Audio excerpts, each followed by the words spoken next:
for us Africans.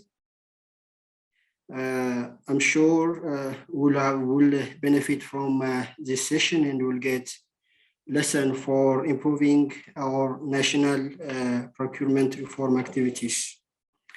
For interest of time, having said this, I will introduce you the agenda for today's session. I think you all are communicated this agenda. So in the beginning, we'll have opening remark by Mr.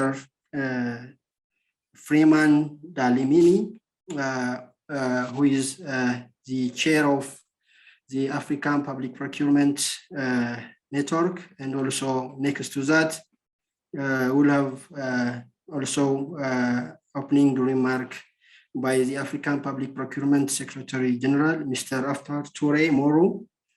Then we will move on to keynote speech, and after that, we'll start the presentation from 3 of African countries. Mr. Benson Turamai, who is the Executive Director of Public Procurement and Disposal of Public Assets Authority from Uganda. We'll have also with us Mr. Aliyu, the Procurement Officer from Nigeria. And also finally, we'll have the presentation by Mr. Patrick Wanjuki, the CEO of Kenyan Public Procurement Regulatory Authority. And after this, we'll move to the question and answer session. So participants will raise their questions on the presentation, and also accordingly, the presenters will give their reflections on questions raised by the participants. Then finally, on the closing remark, the African Public Procurement Network Chair, Mr. Freeman Dlamini, will make the closing remarks. So in short, this is our agenda for today's session. For interest of time now, I will welcome Mr. Nukulelko Freeman Dlamini of the African Public Procurement Network to present the opening remarks. So the floor is over to you. Thank you.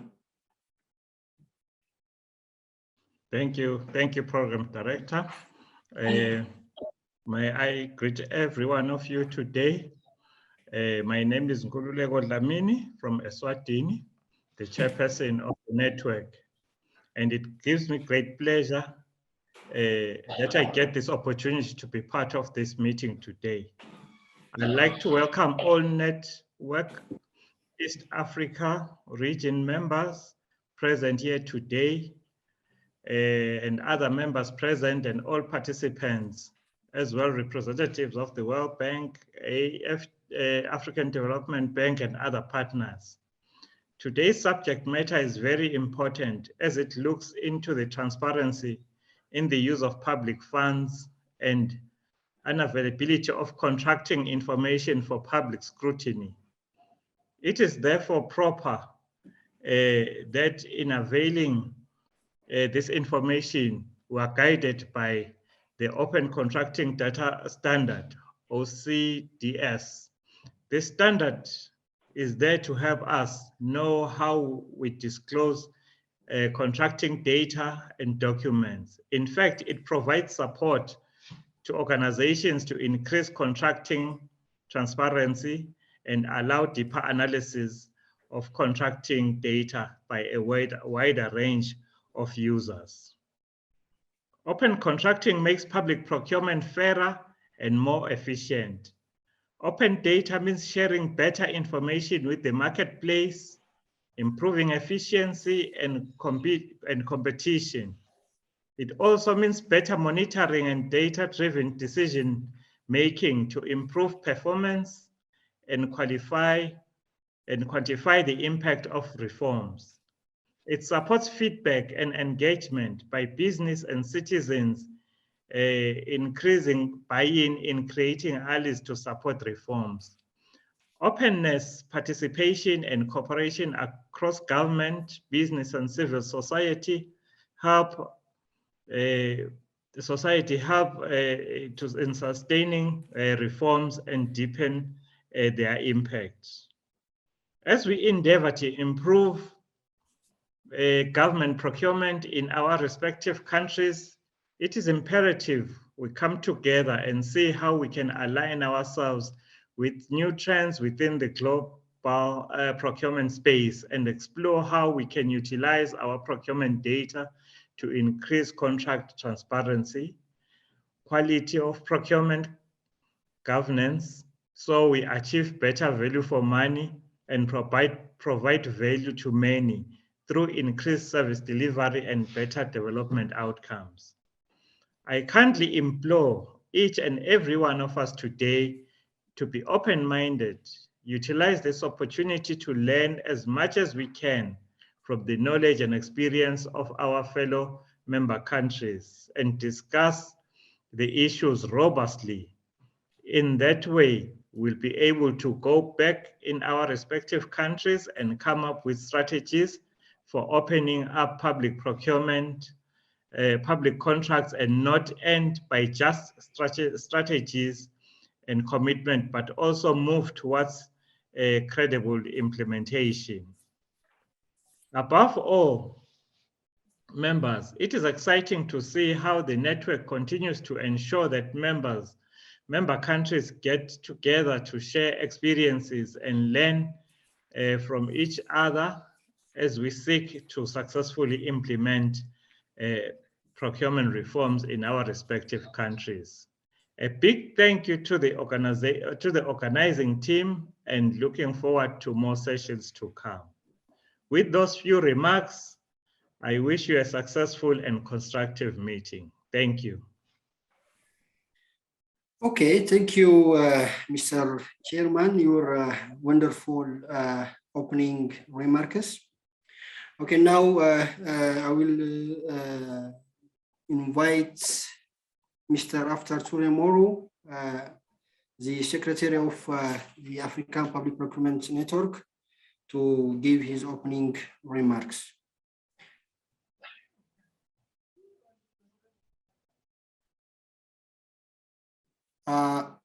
We can't hear you. Sorry. You are muted. Yes, okay, thank you very much. Thank you very much, Bonke Negash. My pleasure. Okay. So, dear Chair of the APPN, Mr. Nkululeko Freeman Dlamini, dear Managing Director of the Public Procurement Regulatory Authority of Kenya, Coordinator of the East Africa Sub-Regional Public Procurement Network, Mr. Patrick Wanjuki, dear Mr. Bonke Negash, Legal Advisor at the Federal Public Procurement Agency of Ethiopia and the chairperson of this session, dear directors of various authority of procurement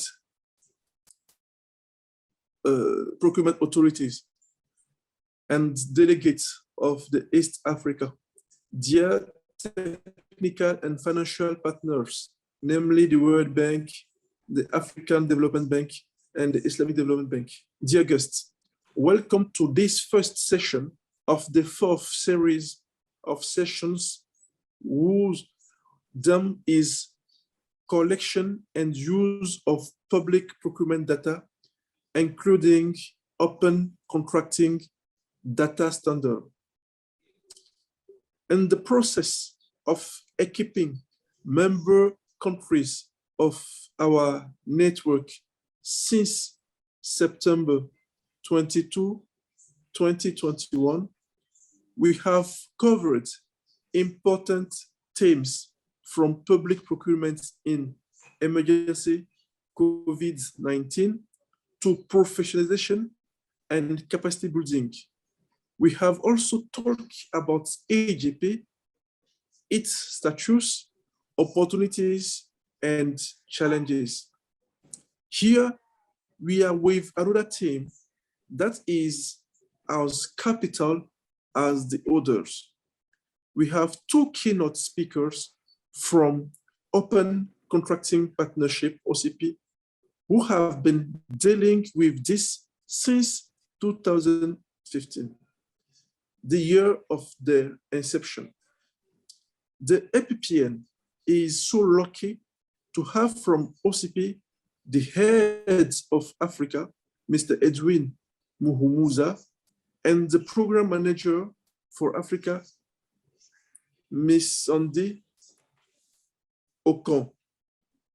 Some member countries too, namely Uganda with Mr. Benson Turamye, the Executive Director of Public Procurement and Disposal of Public Assets Authority, Nigeria with Mr. Amadou Maman, the Director General of the Bureau of Public Procurement, and Kenya with Mr. Patrick Wanjuki, the CEO of Kenya Public Procurement Regulatory Authority, are around to enlighten us.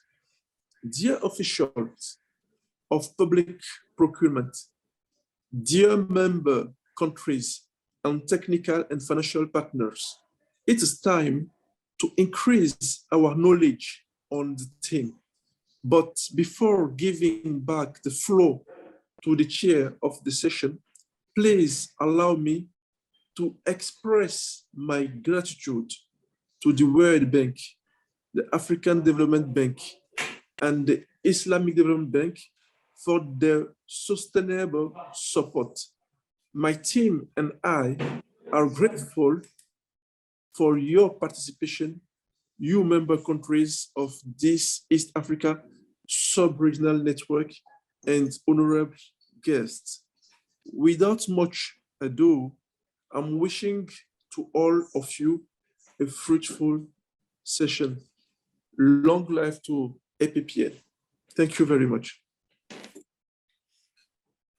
Thank you, Mr. After Toure for your wonderful and really interesting welcoming remarks. Really, thank you. So now, as per our agenda, we will move on to the keynote speech makers. Mr. Edwin Muhumuza, head of the African Open Contracting Partnership, and also Ms. Andy Okon, the program manager of the Open Contracting Partnership of Africa. So first, I would like to invite Mr. Edwin Muhumuza to take the floor. Thank you.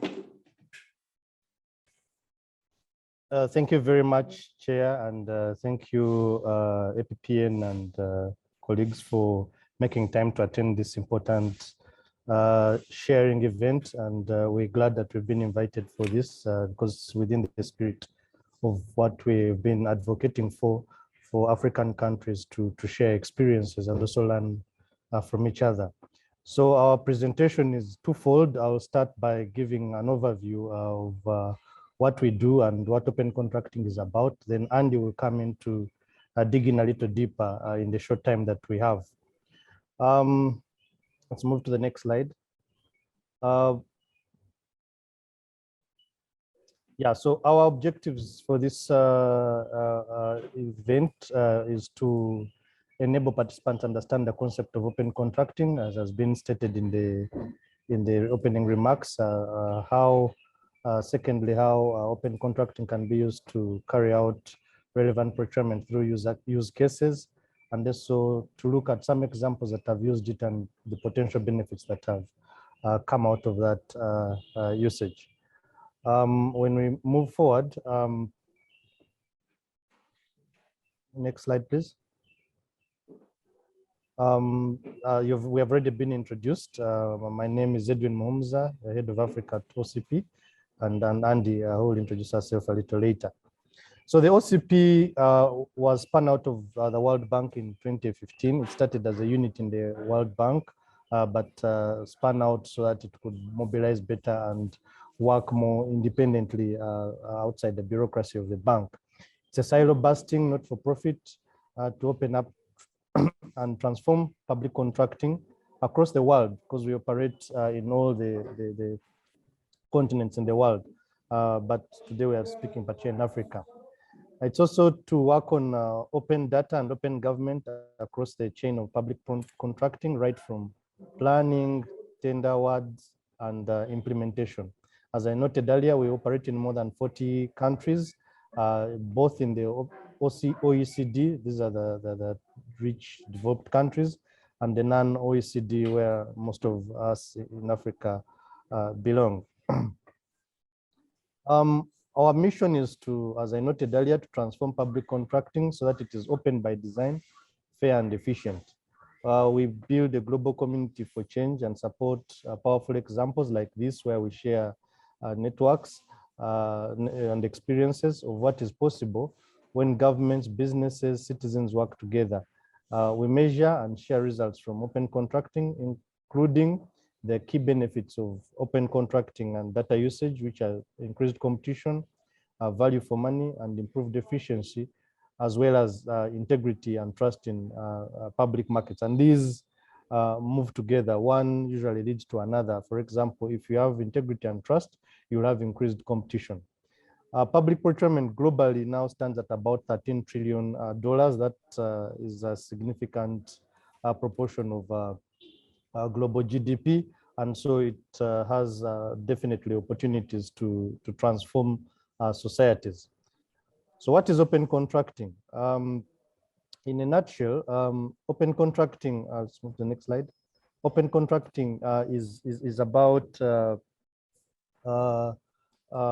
first moving from paper-based to digital procurement systems. That allows much easier collection and collation of data. The manual systems have been problematic because it was very difficult to publish and also have data in a format that is easily used by the different stakeholders. We also use it, open contracting is about identifying user needs during planning, and that involves stakeholder engagements about open information systems. Designing inclusive tender processes with a clear and accessible language and aligned incentives that are driven by needs and results. And as I will later state, we are moving under these inclusive tender processes beyond the traditional procurement, but also as particular areas like women in procurement, youth involvement, and local content as part of the broader open contracting principles. Then engaging key stakeholders throughout, both state and non-state actors, and even within the state actors, we know we always have different stakeholders that need to be usually engaged if we are to have good outcomes. Then also the ability to track performance and enable feedback loops during delivery. So in a nutshell, that's the broad essence of open contracting principles and practices. The open contracting, as definition, is the set of principles and processes that support public service delivery and access to economic opportunity through stakeholder engagement. It's about disclosing procurement information and making it accessible so that governments can collaborate with residents or citizens, but also government and private sector organizations to address any challenges that may be encountered during the contracting cycle. So the key thing here is really disclosure of information in a way and format that can be used by the different stakeholders I mentioned a little earlier. Next. So when we look at the cycle I talked about, as the graph illustrates, it's those sets you publish and use contracting information of course, to promote open contracting, improve stakeholder engagements, both the state and non-state actors, measure and adapt and institutionalize the reforms. It's very important that these reforms get institutionalized. And in fact, in some countries, this has been even through legislation. Then set reform goals and secure buy-in from all the stakeholders. This is part of the ongoing and always improving reforms in public procurement. And so it's an area that we have to keep emphasizing. As OCP, we help partners, of course, think differently about how procurement is done, open government and open data approach to drive impactful and sustainable reforms. So the government has to be open for that loop to happen. If you get information from civil society, how do you use it? And why is data important? I think now we all know that the paper-based system can no longer be sustainable. Just in that photo you see, that is a case of just one procurement process. And I am very sure in all your countries, you experience such things. So that's why it's very important that we automate these systems, but also provide data that can make stakeholders find it very easy to look for information. If they task 10 of us to look for a particular file under that heap, it will be completely very difficult. But with automation and data usage, the data becomes very easy to get.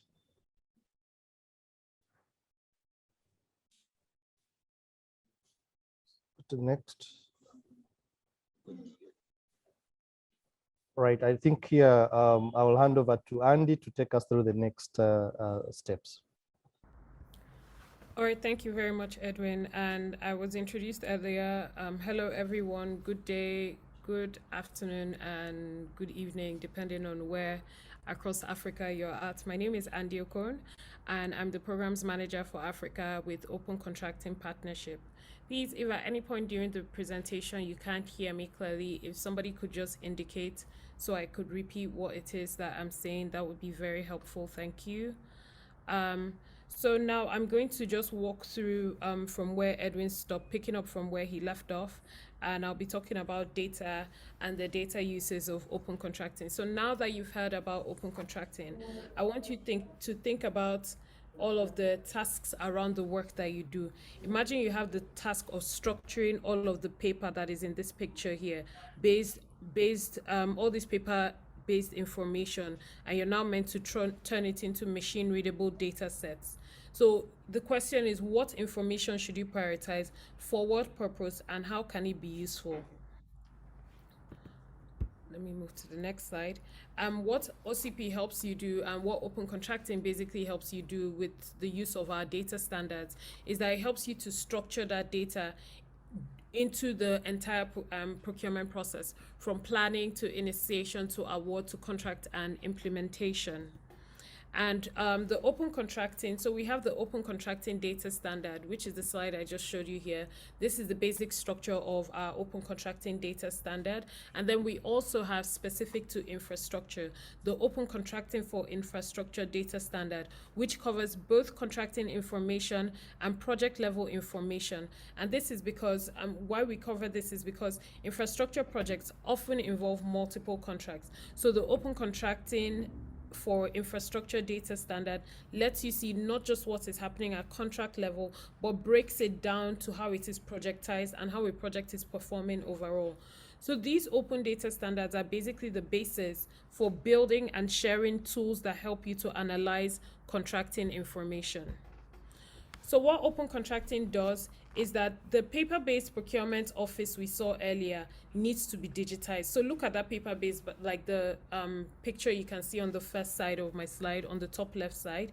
It clearly needs to be digitized, but simply converting this contract into digital data isn't enough. So it's important that the data is arranged, sorted, and presented visually. Doing this ensures that you can use the data to get real insights and make sense of the information. And since engaging stakeholders like civil society groups, businesses, and citizens is such an important part of better procurement, standardizing and structuring your data will make sure that these stakeholders can truly understand and use the data that you are publishing. So this is just clearly why the data is important. So the value of data of open contracting data really lies in how it can be used and when it is analyzed and used for decision making. Use cases, the open contracting use cases, are important to help data publishers and users identify what metrics, indicators, and questions they want to calculate and answer with the data, and what data fields they should prioritize for the data that they need to collect, and what needs they might have for their analysis, and to identify key stakeholders. So these are our 5 use cases in open contracting. A use case is basically a specific instance of using data to achieve an outcome or in a pursuit or goal. And we see ourselves as having 5 core use cases cutting across different stakeholders. And through this presentation, I'm going to break it down which one might be relevant to which stakeholder. So we obviously have market opportunities, and at the top of your head, that can immediately speak to this private sector, value for money. I know a number of the people in this room are directors at different procurement agencies across Africa, so that's something I know that would be important to you. And then ensuring public integrity. As a government worker, you want to ensure that your systems are not compromised and that it can be used for free and fair procurement processes. And then thinking about service delivery. This applies to government, and it also applies to civil society, where they might be thinking of how we can help, how the government wants to see how we can best ensure good service delivery, and then civil society support and monitor that service delivery. And then finally, our 5th use case is improving internal efficiency for the government. So beyond even the externalities of open contracting and public procurement, the government also wants to, we make a case for the government to see ways in how they can make their entire process more efficient and make your lives easier as you go about your day-to-day work in public procurement. So why are these use cases important?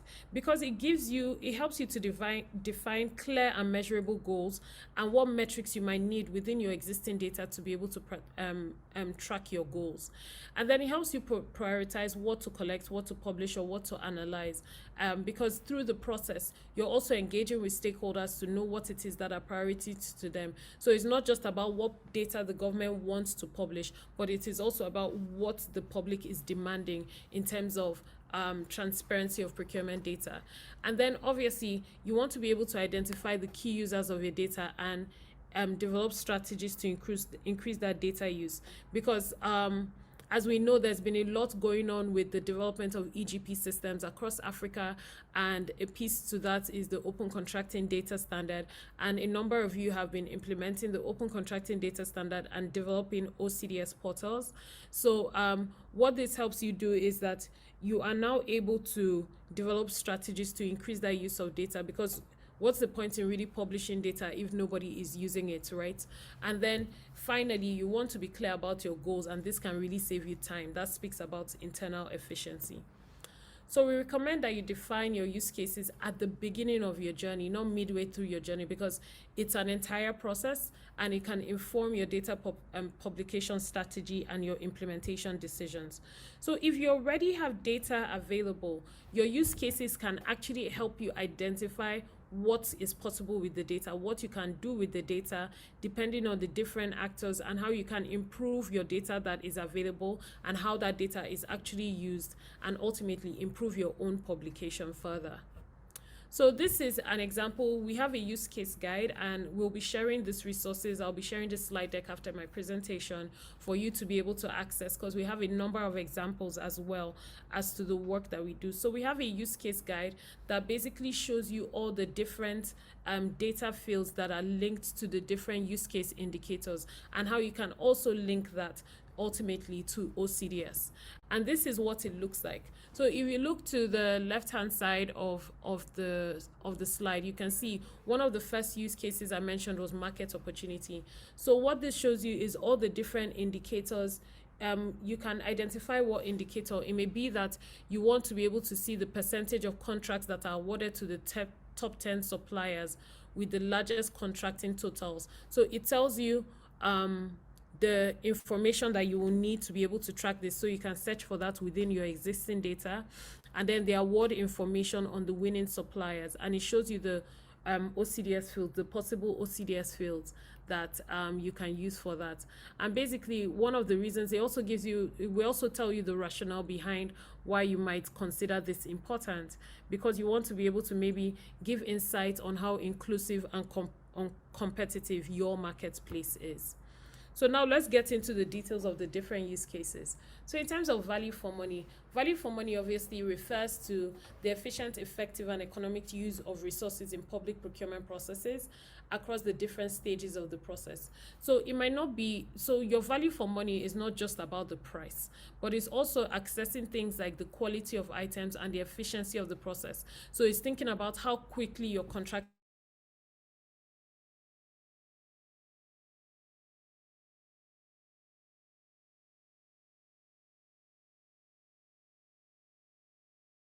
your procurement process in a quality manner, in a timely manner, and with a competitive price. You should be able to achieve value for money.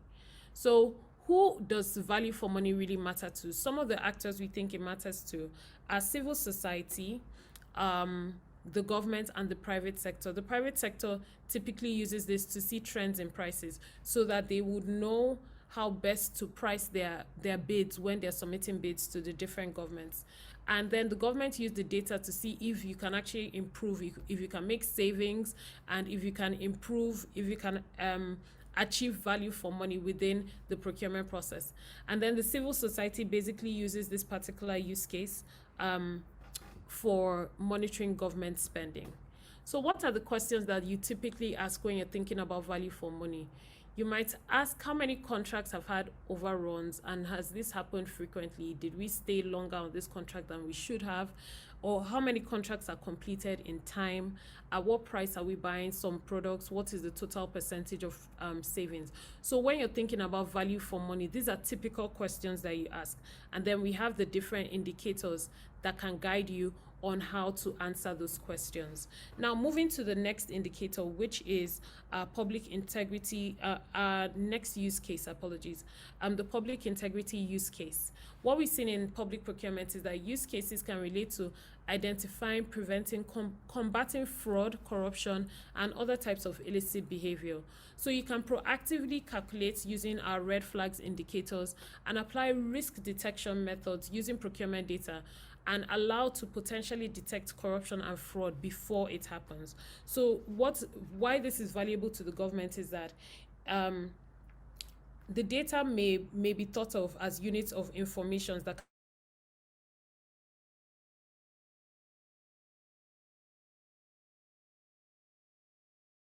value of it, and you're able to identify gaps within your system or loopholes that might leave room for illicit practices. And so what it is that the government is able to ensure that there are no gaps, and once again, is civil society monitoring government spending and who contracts are typically awarded to. So I mentioned red flags. So what we do with this particular use case is that you can merge it with our red flags indicators that help you show suspicious behavior, that can show suspicious behavior within your system, irregularities. You can see trends over time, and these things can occur at all points of the entire public procurement process, all the way from planning to implementation.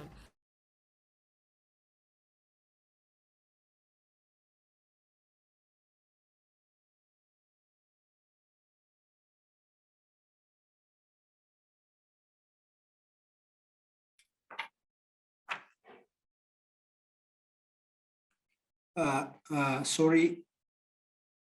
Hello. Hello, Miss Andy. Sorry, dear participants, can you hear Miss Andy? Hello. No, hello, Negash. We cannot hear. We cannot hear her. I don't know what's going on. She's lost, yeah? Yeah. Andy, can you hear us?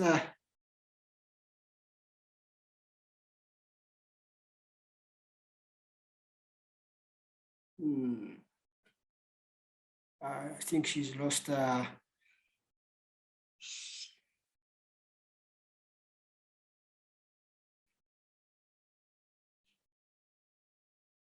Hello, Mr. Edwin, probably may take over and can continue.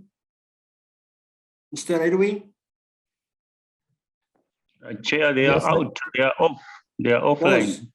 Pause. Oh.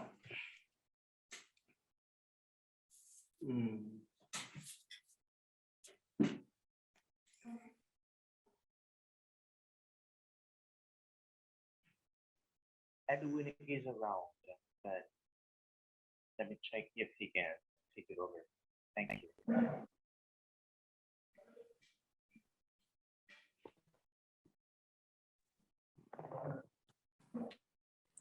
Hello, all. Can you all hear me? Yes, now we can hear you. Yes, apologies for the interruption. If I can ask my colleague Edwin to just help me with the presentation, because there seems to be a problem with my connection and I can't put up the presentation again. Apologies for the break in communication. So Edwin, if you could present, I'm on slide 30 now. I was talking about red flags. Was everyone able to hear me on the red flags? Yes. Okay. So Edwin, if you could move to slide 30, that would be very helpful while I try to reconnect my system. Okay, that's good. Thank you, Edwin. Are you on board? I'm on board trying to get the presentation that I shared. Thank you.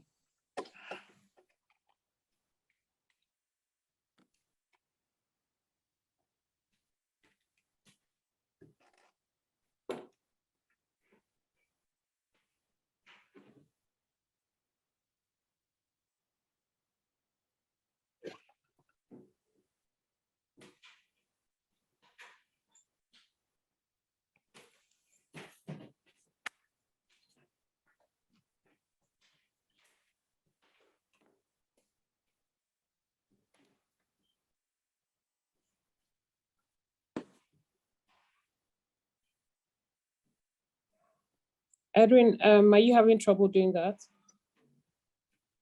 Yes, I am. Okay, so can any of Kwame or any of the organizers share that then? Because I did share that slide deck with the team. That'll be helpful too.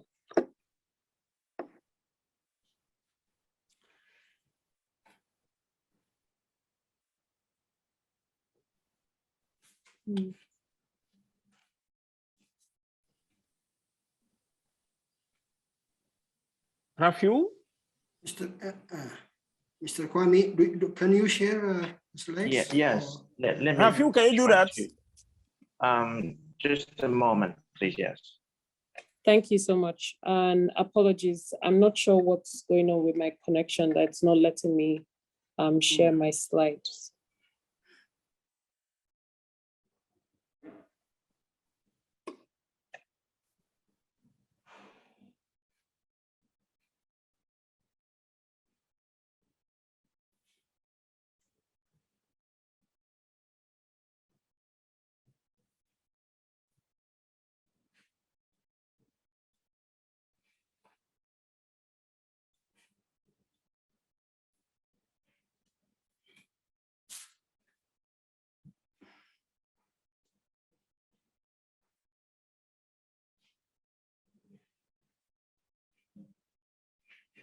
Second.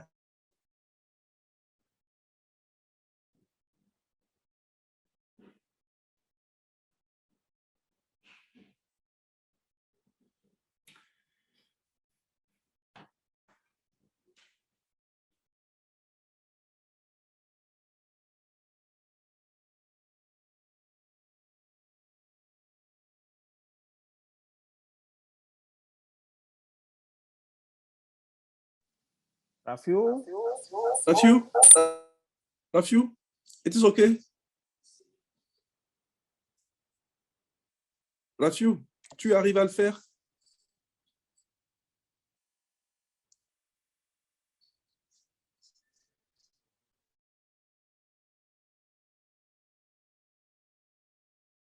Okay, I've reset my connection. Let me see if I can reconnect again if Rafi is having trouble.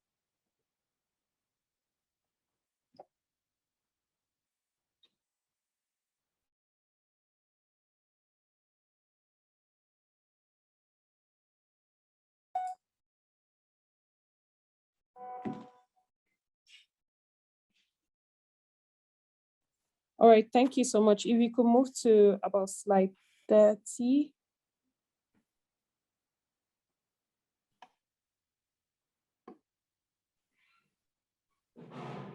On the left-hand side, if you just scroll on the left-hand side pretty quickly. Where is this not working? Yeah.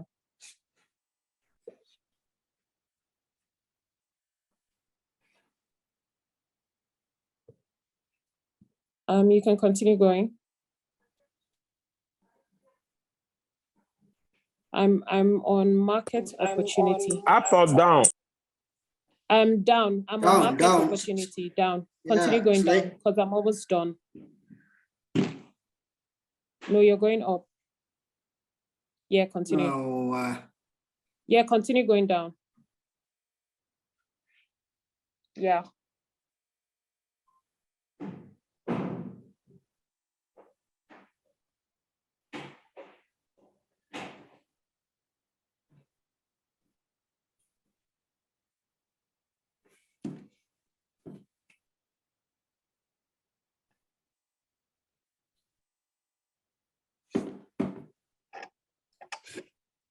yeah, yes, okay. Yeah. We are Okay, so, here, eh? Yes. Yeah, I think you lost me after just after this. So Yes, yeah. So moving from here, so I was explaining that you can use the red flags to indicate suspicious behavior within your system and prevent illicit practices. Next slide. And we have some key indicators and data fields. So we have a template similar to the one I showed earlier for the use case indicators. We have a guide with 73 red flags and the data that you should be tracking to be able to calculate these red flags. And we provide all of that guidance and support with our help desk. So we don't just leave you hanging to run on this on your own, but we provide support and guidance around this. So you can move to the next slide now. So one other use case that's very useful to many people is the market opportunity use case, because it gives suppliers a fair and equal access to the procurement opportunities. And it also improves competition. And for you, the government, it allows for vendor diversity, that you can work with people that truly understand the market in which you're in, which may be relevant. So it gives that value of local context and allows for innovation around the system. And this use case really helps you to understand and describe the procurement market, analyze competition, and evaluate supplier performance. Next slide. So like I mentioned, it's relevant to the government because you can see trends in your past purchases and your supplier base to know how to implement strategies to increase your vendor diversity. And then for the private sector, it gives them an opportunity to see the pipeline of procurement opportunities that they can be a part of. And the next slide, please. So what you want to track here, the key things you're looking for is that you want to be able to describe your market, you want to be able to measure competition, and you want to be able to track your supplier performance.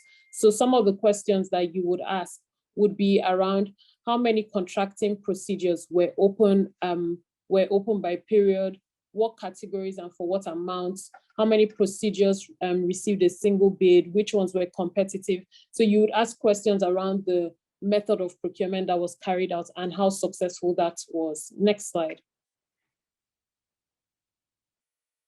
So I think this should be the last and final use case, the second to the last use case that I'll talk about, which is the efficiency use case. And this is one of the most popular ones that we get from governments across the world.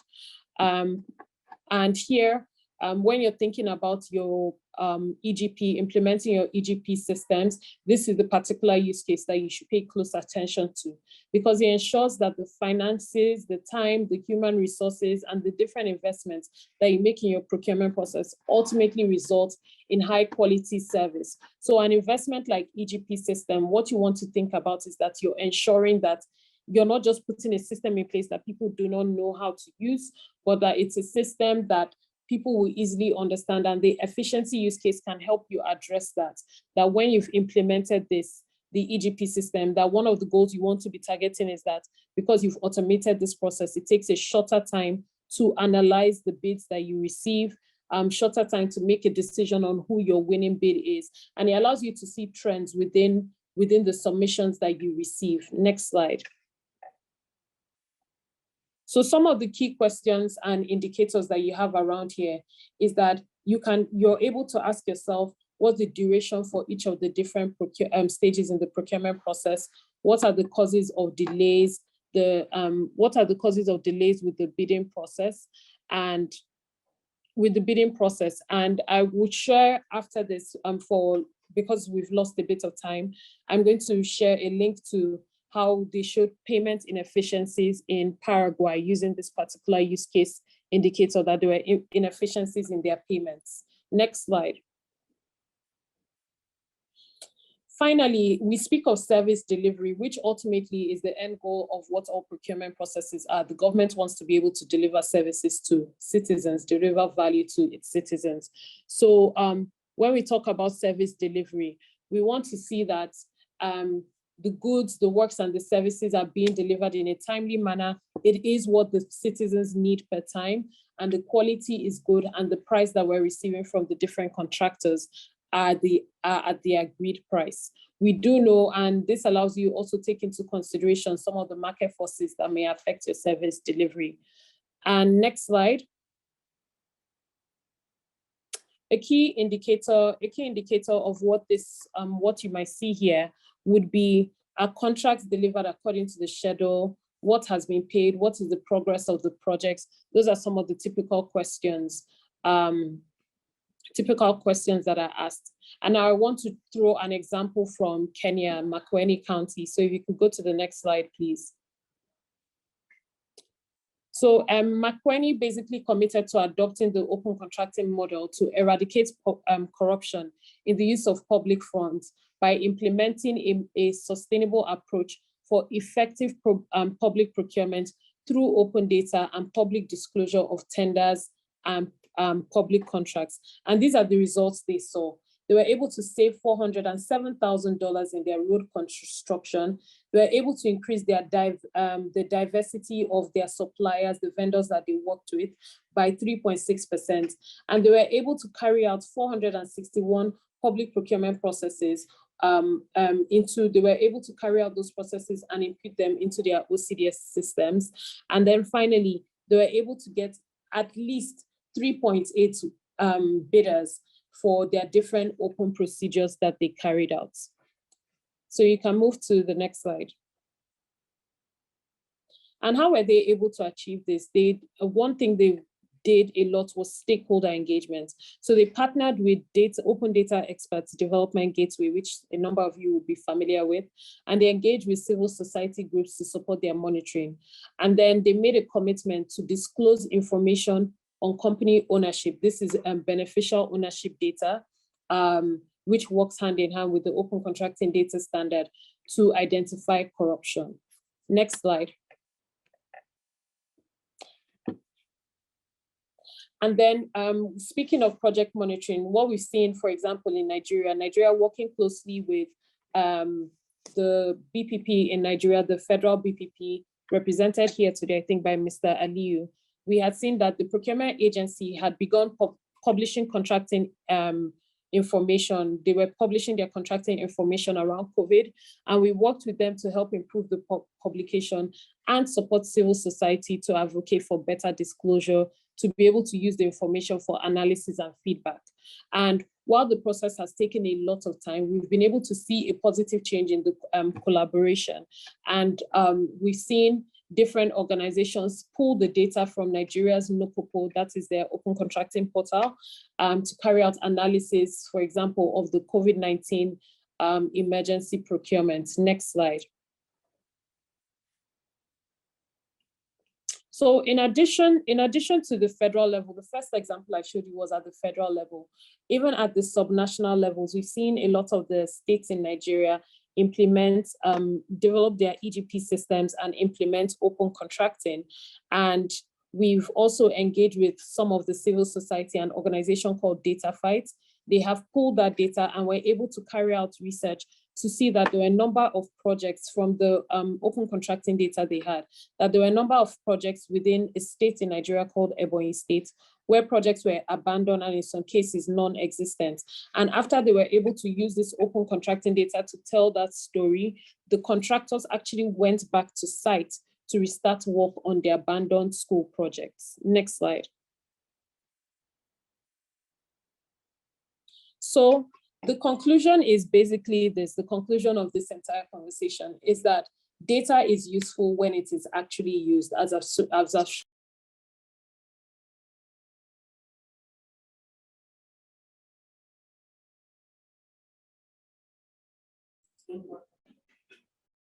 Oh, sorry, we lost her again. Miss Andy.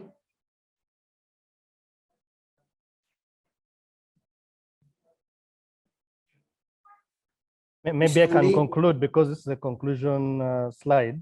Yeah, it's better. Yeah. So as she was saying, the examples show that data is very important because it informs policy and also is the one that gives evidence for any reforms to be done. And it should be looked at in a very holistic manner by the different partners, right from the full cycle of procurement, but also the vast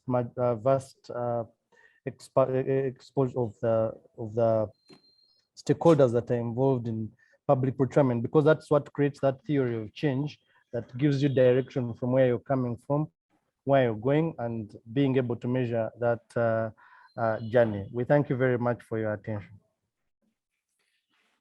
Thank you both Mr. Edwin and Ms. Andy for the wonderful presentation and keynote speech on open contracting data. Really, it was very important.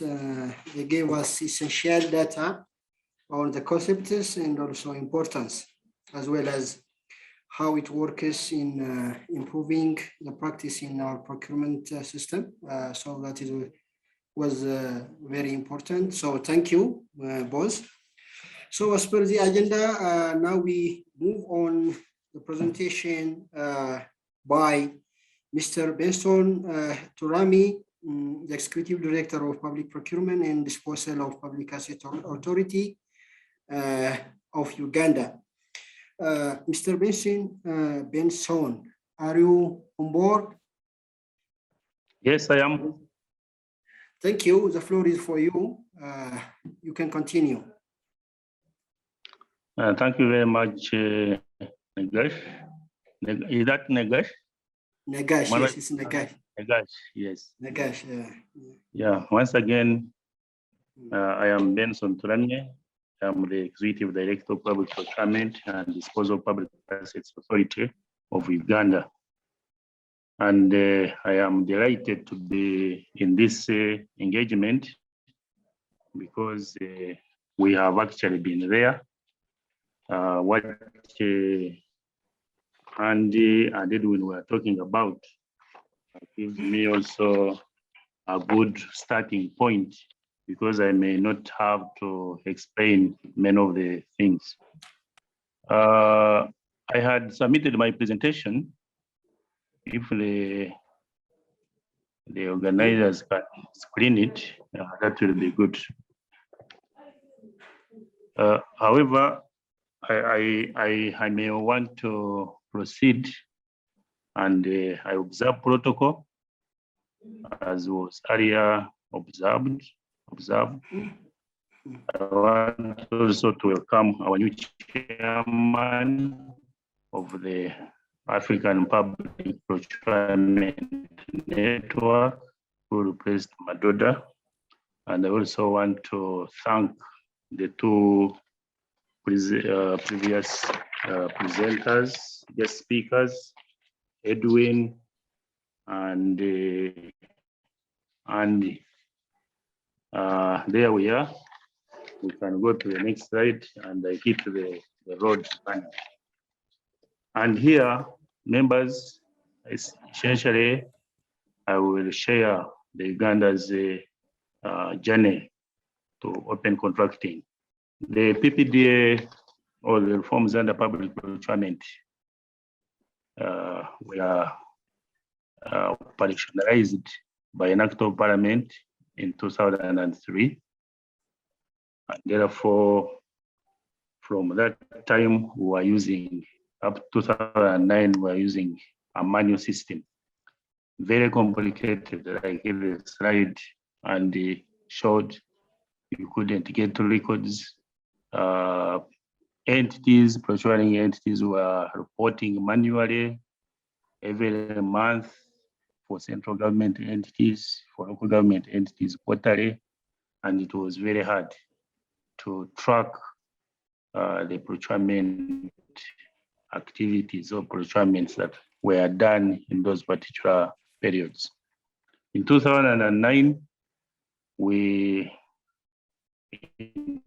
introduced a web-based system, procurement performance measurement system, where entities were inputting data at different stages into this system. It was managed by the regulator PPDA. This system was transformed into government procurement portal in 2015. And I want to appreciate again open contracting partnership that we worked with to improve the GPP in terms of open contracting data standards, and so that it can conform to the international standards in terms of accessibility and use. In 2020, we introduced the electronic government procurement, and this GPP has been integrated or connected integrated to the EGP, electronic government procurement. But also we made sure that we observe, or our developers observed OCDS. Next. So that is our journey, Chair. Can we go to the next slide? I may not dwell much on this because it was explained that the open contracting involves publication, disclosure of information on public and government contracts, and ensure that public contracting information is accessible openly and in timely manner. Open contracting, I want to emphasize this, especially for those who have not used these systems like GPP, GP, which are housed or hosted by the regulator. The inputting on GPP is done by the government entity. So they have to be factual to input the right data. But as a regulator, PPDA, we enforce compliance. So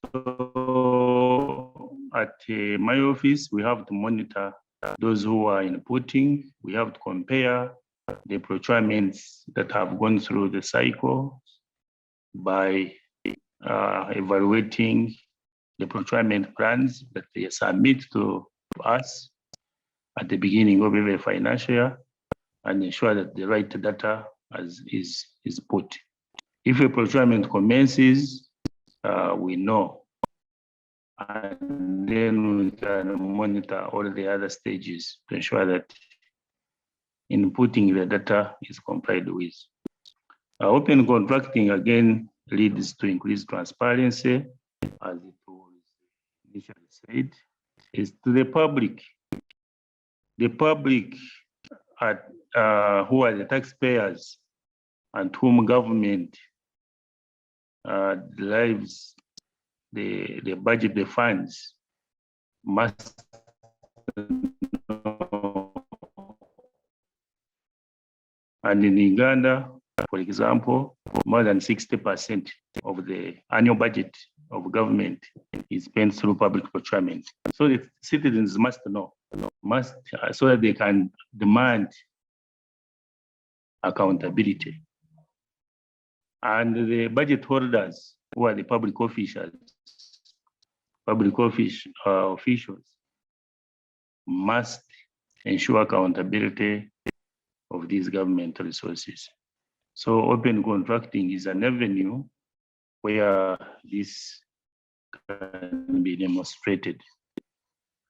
It is also important because it improves stakeholder engagement and oversight. We have, ahead I will show you where we have partnered with the civil society organizations so that they can be partners in contract monitoring. But also the media, the public, the researchers, this open contracting is useful for these stakeholders. Next. But overall, as we go to the next slide, this open contract is important as we strive to fight corruption perceived to be in public procurement, and also improve service delivery to our citizens. Because public procurement per se on its own is not complete if it is not used as a vehicle service delivery. Then this OCDS, as I mentioned earlier, we partnered with the Open Contracting Partnership. We appreciate you so that the ills of inconsistencies in data collection and storage and usage are treated. This, it prescribes how procurement data is collected, published, and stored. OCD is hinged on the concepts of open contracting, publishing, disclosure, and free access to data. Open data can be freely used, modified, and shared. Data standard, structured, and unambiguous data. Goal is to deliver open contracting using standardized data. Emphasis is on publishing, disclosure, and storage. Next slide.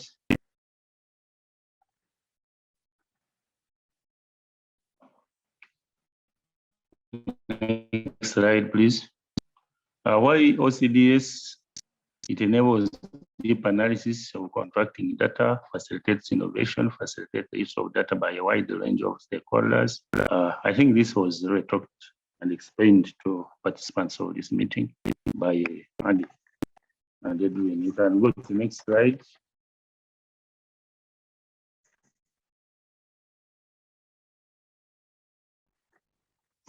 Go to the next slide. This in Uganda, again, this open contracting data standard goes through these stages, which are known to our participants. This is really a procurement cycle planning. So these budgets, the procurement plans, the market studies, the public hearing information is disclosed. And especially for our concern, mostly the procurement plans, so that even the bidders can accordingly plan to participate where they have comparative advantage. The tender notices are published. The award decisions are published. Those who are awarded, the amounts, and those who have not been awarded, the reasons why they were non-responsive. I want to mention here, which is not written. Maybe it is under bidder information that recently we have also included beneficiary ownership as part of the bid information. And we have published this regularly, even in the media, to know who are the beneficiary owners of the awarded contracts. But also under contract management, the contract signed and the implementation. So this information on GPP or EGP finally, because we are still in pilot phase of EGP, is usually analyzed by the system to get the parameters Andy was talking about, the cost overruns, time overruns, the implementation, the procurement plan implementation, the competitiveness. This data can be analyzed and you get a report from the system. So it is not a lot of work, especially for regulators. The moment you have this system at the end of the say financial year, you just generate a report and you get all these parameters how the procurement system in the country has performed. And then these reports are used for policy decisions. Next.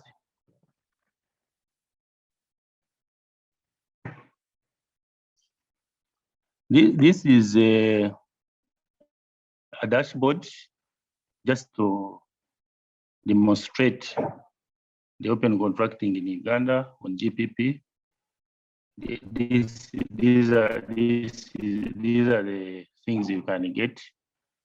For example, procurement plans, as you can see, 153 procurement plans were published, and the entries were 12,020, and the tenders were 1,864. And we are talking about this financial year. In Uganda, the financial year starts in July, so we have covered 3 quarters. We have entered the 4th quarter of the financial year, and the contracts 5,142. So this is a screenshot or dashboard of what open contracting looks like and what they monitor. Procurement plans, if you got procurement plans, you see a lot of data. By entity, you've got the bid invitations, the best evaluated bidder notices, the signed contracts, and also you get also registered providers. You can find suspended providers, and this is important for the public and for the procuring entities. Next.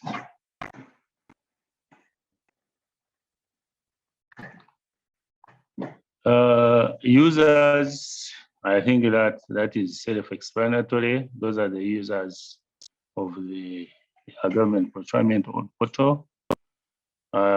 Oversight agencies include the Inspectorate of Government, which is the Ombudsman of Uganda, and the Auditor General's Office, and of course PPDA and the providers. Next.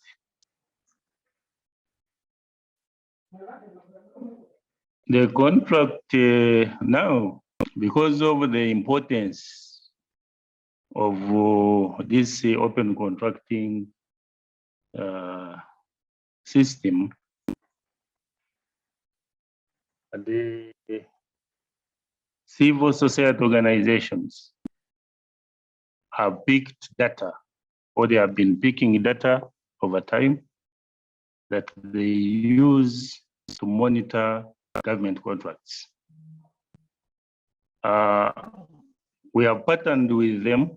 We have signed MOUs, memorandum of understandings, with 12 civil society organizations that they have several in hundreds of village monitors distributed in all the regions of Uganda. And these are our partners, because as regulators, we are unable to be everywhere where these government contracts are implemented. So we have worked with a development partner, GIZ, to create a contract monitoring system which is installed on mobile phones, smartphones. It can be also installed on a computer. And last week on Friday, actually we distributed 196 mobile phones to the 12 civil society organizations so that they become our partners in contract monitoring. And the source of information is open contracting, is GPP under OCDS. So that is the importance of having OCDS, that the other users can easily get this information and help in ensuring that these contracts are monitored timely and reported in time. What Andy was talking about, the abandoned sites, the short day work that happened in the countryside, we will be getting a real-time information because they can even take pictures. These village monitors can take pictures and send to PPDA. And regularly also, they will be reporting on non-performing contracts. And then as a regulator, who have the mandate to enforce compliance and also punish those errant contractors, we take action. So this is already in operation. We are waiting for reports. Next. This next slide is again a dashboard of the contract monitoring system. This contract monitoring system, for example, we are giving an example of a CSO.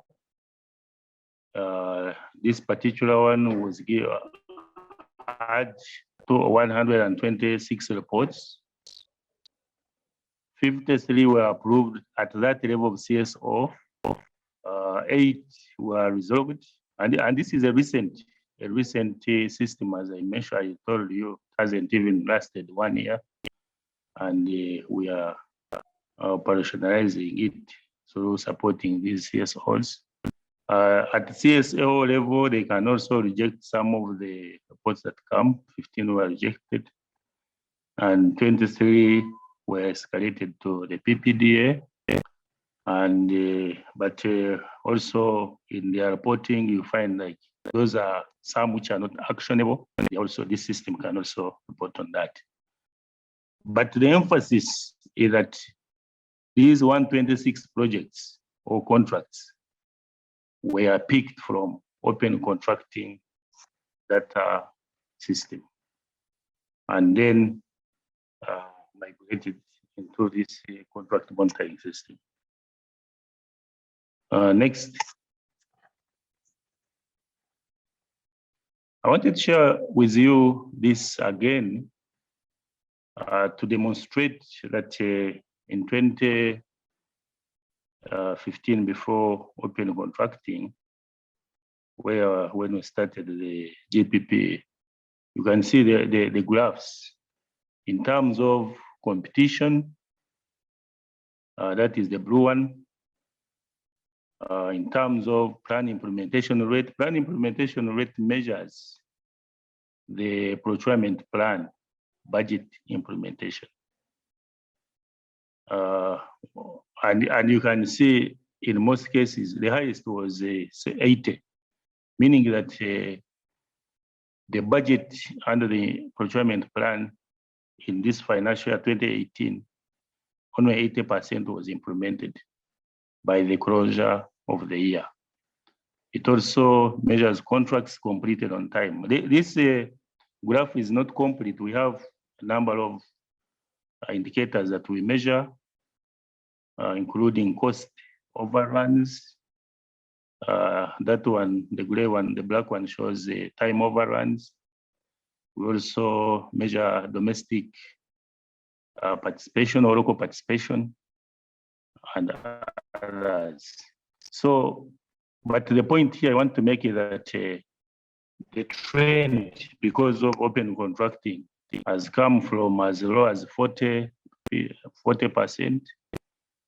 more than 70%.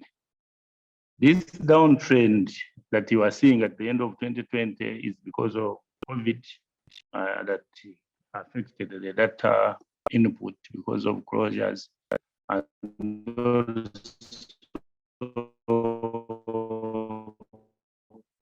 because of the affected the procurement function tremendously, and in Uganda also especially the budget, because money, the priorities were removed from most of the procurement activities and put into the COVID-related fights.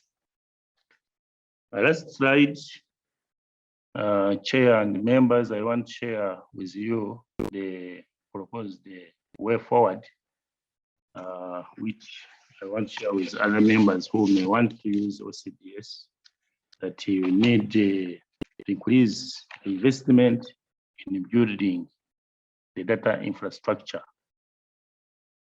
You also need to develop capacity for data collection and analysis. Because this data collection, we are depending specifically mainly on the procuring entities, and you find the bosses or the high level staff are not involved. They recruit clerks who are capturing this data, very, very important data, and we need to have cross supervision and the compliance monitoring. Where we don't have legal frameworks, we need to address legal, institutional, and political challenges that are data collection and sharing. In Uganda, we have a law that provides access to information. So we can easily put the data and open it to any Ugandan to access this data. There is also need for commitment from all levels to improve data collection. I've talked about the institutional heads to enforce this data collection on procurement at all indicators to measure performance. I've mentioned a few of them, but those are important. And for me, as a regulator, it is very useful because at the end of the day, financial, I just print, share with my minister and other government officials to inform policy improvement. Members, I thank you for listening to me, and that marks the end of my presentation.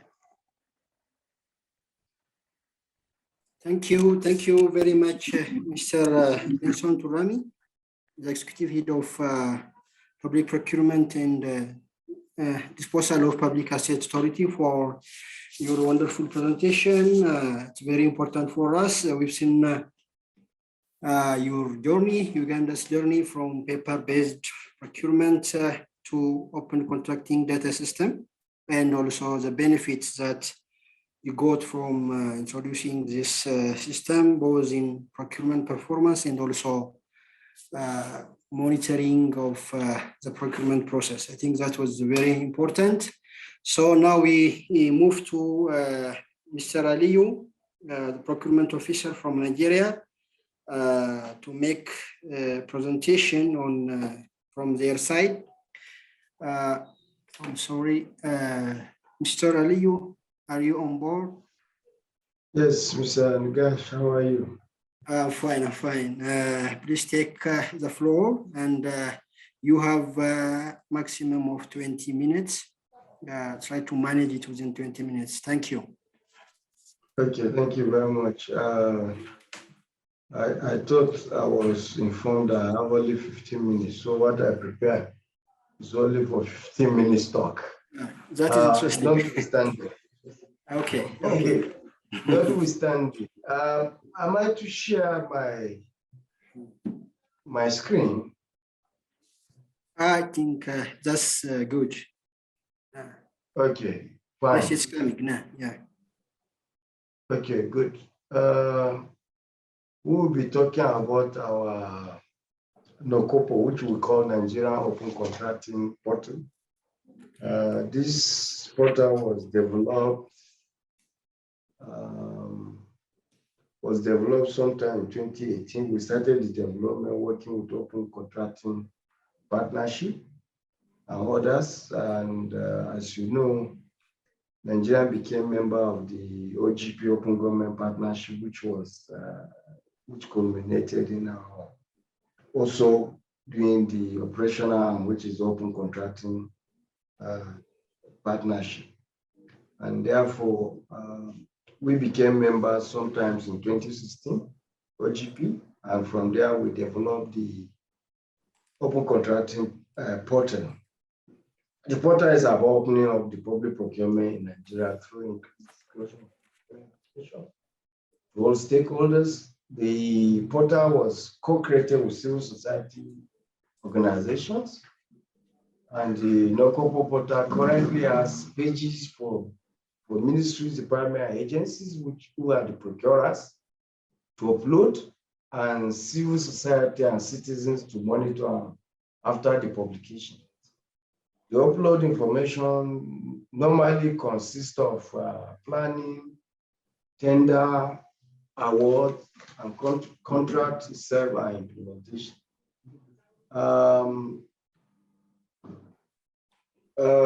The OCDS, Open Contracting Data Standard, describe how to publish data, which we have listened to earlier, and hence I will just skip through. It makes contracting data available for everyone. We are still having issues with this. The current system lacks some attribute of OCDS. We have been discussing with Open Contracting Tender partners who are also here, and they have our vendor at the moment that developed our NOCOPO still has issues with complying with OCDS. Therefore, we, together with Open Contracting partners, are shopping around. By next week, we intend to bring another person on board that has some hands-on on developing system that complies with the Open Contracting data standards. That way, the civil society complaints will be, if not completely eliminated, at least reduced. We have data as it is, but comply with this standard for handling data, just as has been explained before by Open Contracting partners, will be something that we all desire, and as they put it, without data that can be manipulated, pooled, analyzed, it will be something exercise in futility. Hence, in spite of what we have done so far, that bit of standards, which is still an issue with us, is what we are going to work on, and therefore, we are in the process of grading the system, which we, as I said before, will be used to get the feedback by users. The government has issued directives for the ministry department and agencies to do the upload. We usually do it every year, asking them to upload all their procurement plans for the budget year, and also upload their procurement records, the records of what they have done the previous years, especially as soon as that year, financial year closes. Our act, the governing document for procurement in Nigeria, has stipulated that 3 months after the closure of financial year, all ministry, department, and agencies of government are expected, rather, upload their records for that purpose. But as it were, only 50% of the total ministry, department, and agencies put around 856 have made information available to us on our portal. We have, as I say, we have 856 ministry, department, agencies that carry out procurement in Nigeria for the federal government. We are the federal government, as you know, we have sub-regional governments in Nigeria, about 36 is in Nigeria. Our report is on the federal government of Nigeria. So the BBP has conducted several trainings for the use of the portal, and has so far trained more than 400 ministry departments, comprising of about 2,496, to give you the precise number, 2,496 staff of the ministry department agencies. So we still have a long way to go. We still have over 400 ministry department agencies to still deal with that do not have presence here. And some of the concerns of the Bureau is the quality of information provided by ministry department agencies. Some CSO, civil society organizations, are at the moment using the information on the system for their monitoring activities, especially during the COVID-19, which the earlier presenter has indicated to you, show you some. The second presenter show you some slides to that effect. So the system was used to provide information about COVID, especially given the fact that we slowed down or rather reduce some of the stringent requirements of procurement during the COVID-19. As we all know, we had total shutdown at one time on the procurement, on logistics. Hence, even the procurement itself had to, we had to give some room to ensure that the procurements are done. We had to pass a legislation during the COVID, and part of the requirement from our development partners was full disclosure of these procurements that were carried out under COVID-19, rather than to do exclusive emergency, because the other alternative was to do emergency, where they do not, the ministry department do not need to disclose anything, just go through procurement. But then when it became something that we came to live with, COVID, I mean, we had to have a certain kind of legislation and then stringency in publication. At the moment, Nigeria is in the process of deploying an EGP system. We, in fact, want to launch sometime on 24th of June this year, which will integrate the Nocopo system. So and provide centralized access to all the data. And what this means is that some of these submissions that they are doing now, because what we did was, after procurement, the ministry department agencies, the procurers, will normally on their own go into our system for those that have been trained and given access and upload the information. But with the launch of e-procurement, what will happen is we are going to have a situation where the e-procurement will pull the data automatically, since all procurement will be done under that platform eventually. So we should not have issues of data submission as the e-procurement will just pull the data.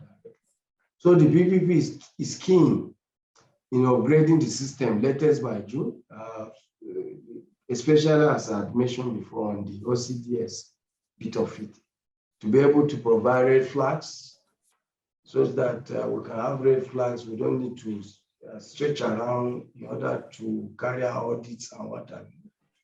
With the red flags, we can focus, the authority ourselves can focus directly on those procurers that are not complying with strictly with the provisions of the Public Procurement Act.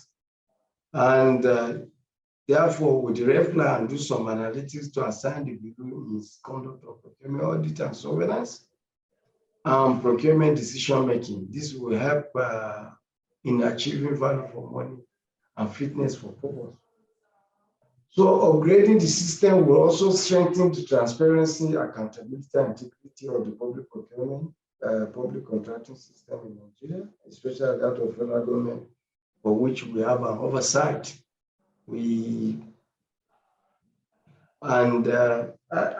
Since I said that my presentation is just 15 minutes, I will show you some slides of what we have so far. This is the general slide for you to go into the e-procurement, open contracting partnership, rather, the NOCOPO, Nigeria Open Contracting Partnership. And we have the home, we have the open data, we have the COVID-19 emergency, and I will show you this is the dashboard, normally, the open contracting portal, and where it will tell you are welcome. You have the project title, the OCA ID, the number, and the procuring entity. The example I'm putting here is National Hospital, which is our big hospital in Abuja here. And this is the interactive system you can, at a glance, see planning. As I mentioned before, we have planning, we have the tender, we have the award, and we have the contract, and we have the implementation, as it were. So we have the citizen feedback system here. So what we're looking at is the planning details that had happened sometime in 2016. The next slide. Okay.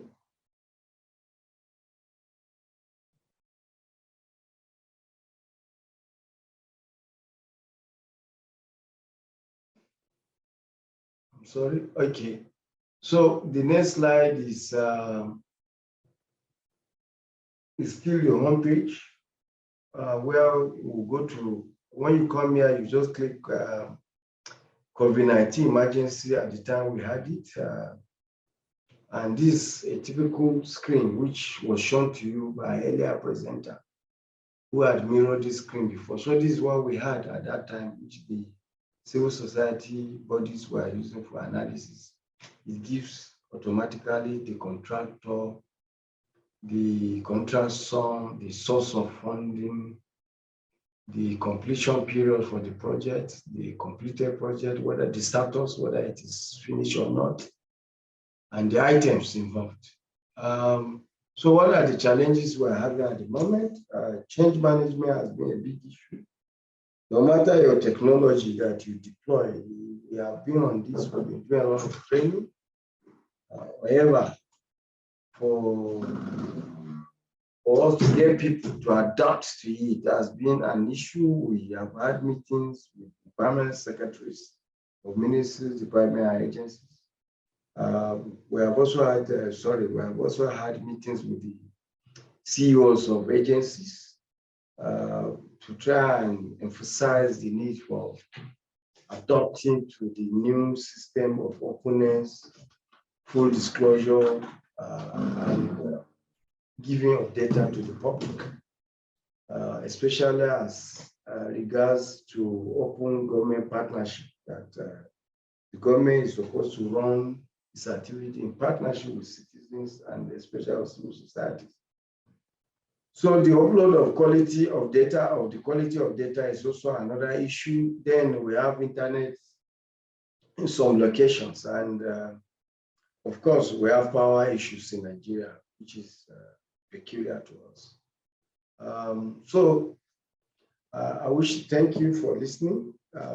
As I said before, my paper is, I was told I have to present within 15 minutes. So I've tried to, even though the moderator has given me additional 5 minutes. Thank you very much for listening. Thank you very much, Mr. Ali. You finished on time. That was wonderful, and also your presentation was very important. I think we'll take a lesson from your presentation. Thank you. Now we move to Mr. Patrick Wanjuki, the CEO of Kenya Public Procurement and Regulatory Authority. He's also the coordinator of the East African Sub-Regional network. Mr. Patrick Wanjuki, the floor is over to you. And also, you have also 15 minutes. I think you will manage it, the presentation within 15 minutes. Thank you. Yeah, thank you very much. Peter Dungu. I'll be representing our Director General, who is held in another meeting. Okay. So all protocols observed. Allow me to share my presentation.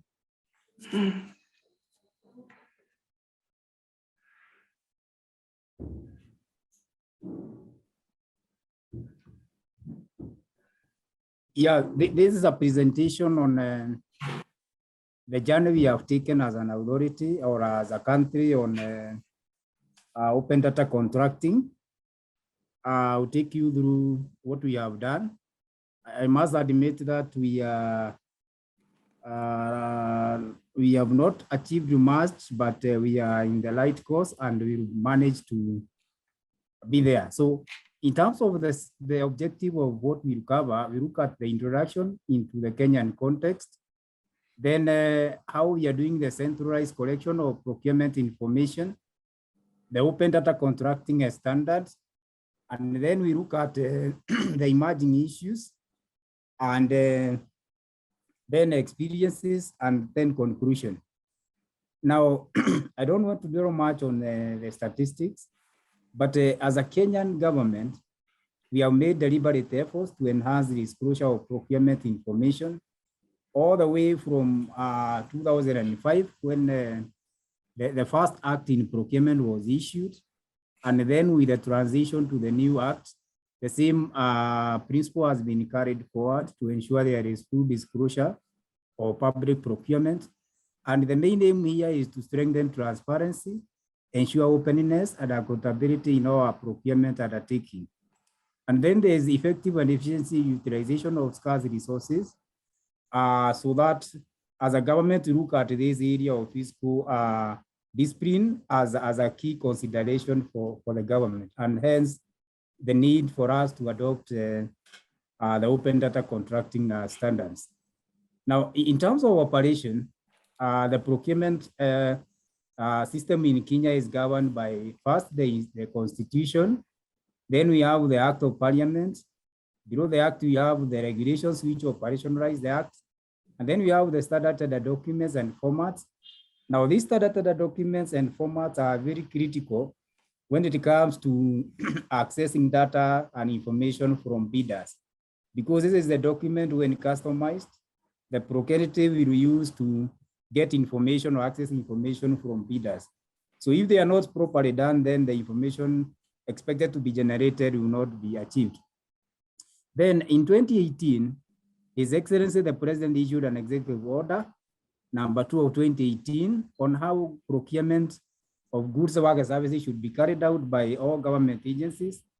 And the main objective of this order was to emphasize on a disclosure of information. It also provided the specific information to be published and published by procuring entities.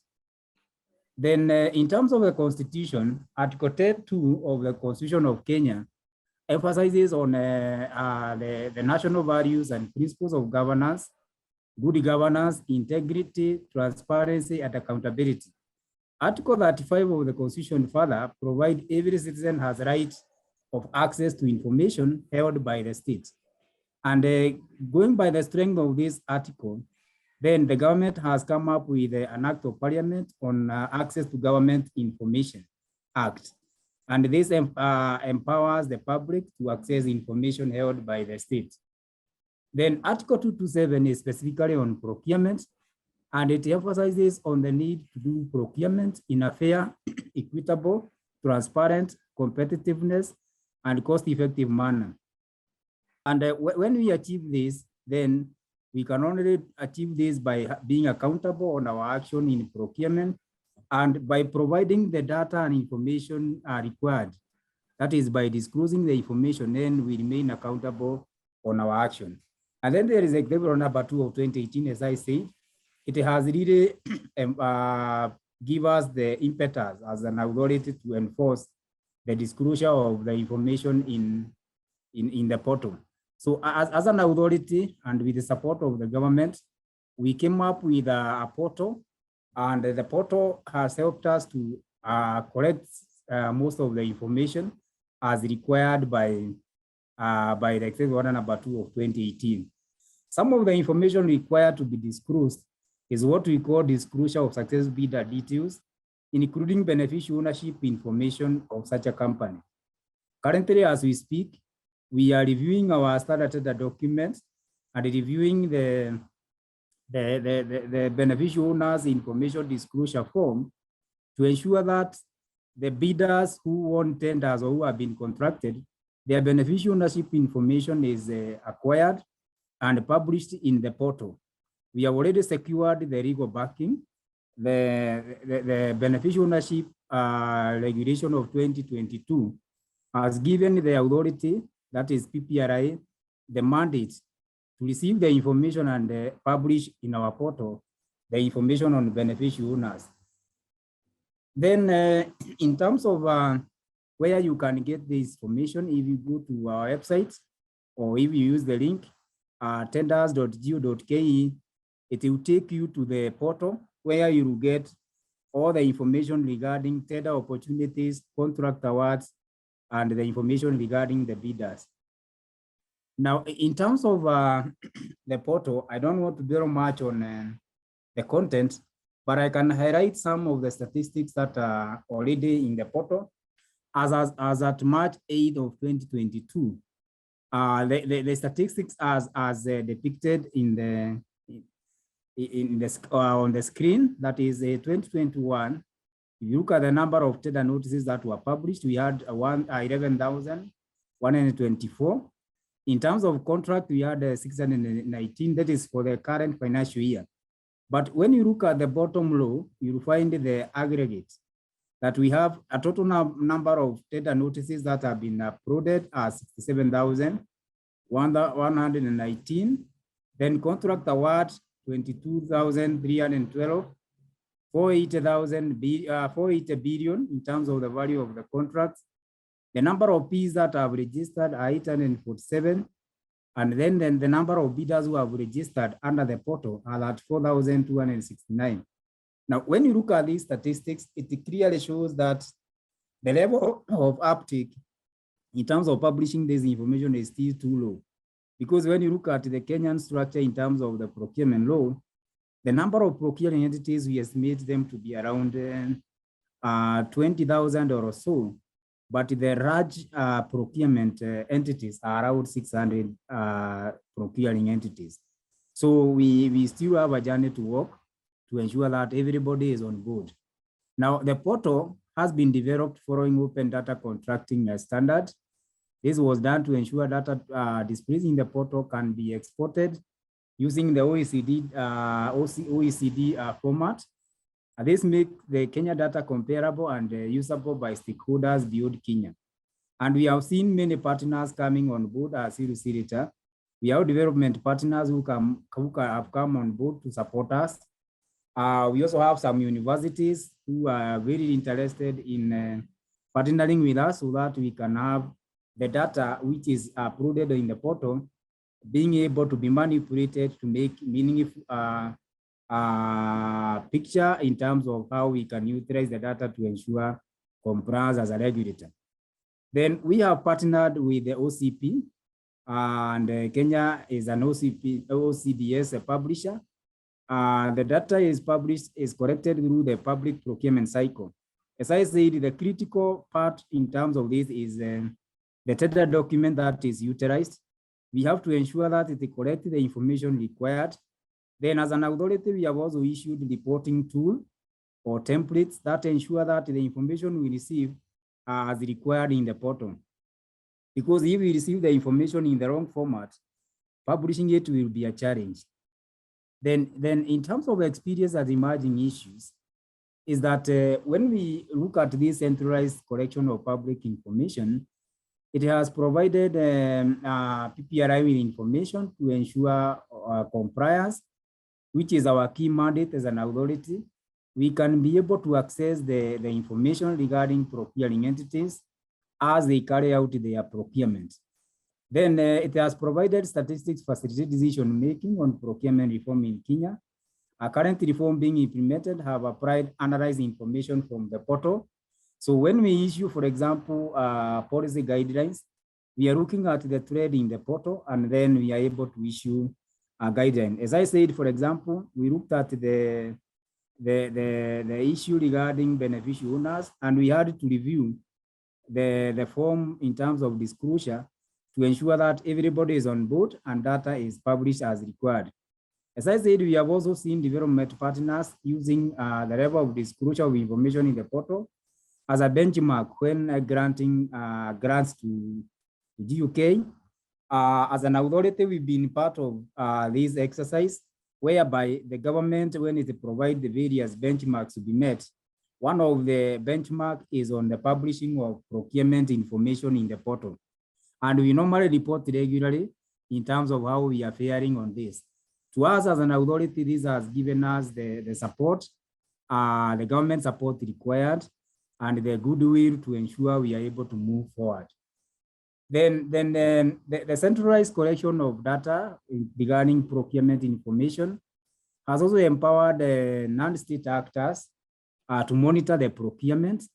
Even members of public can access contract information, and they are able to see the various contracts awarded within their vicinity.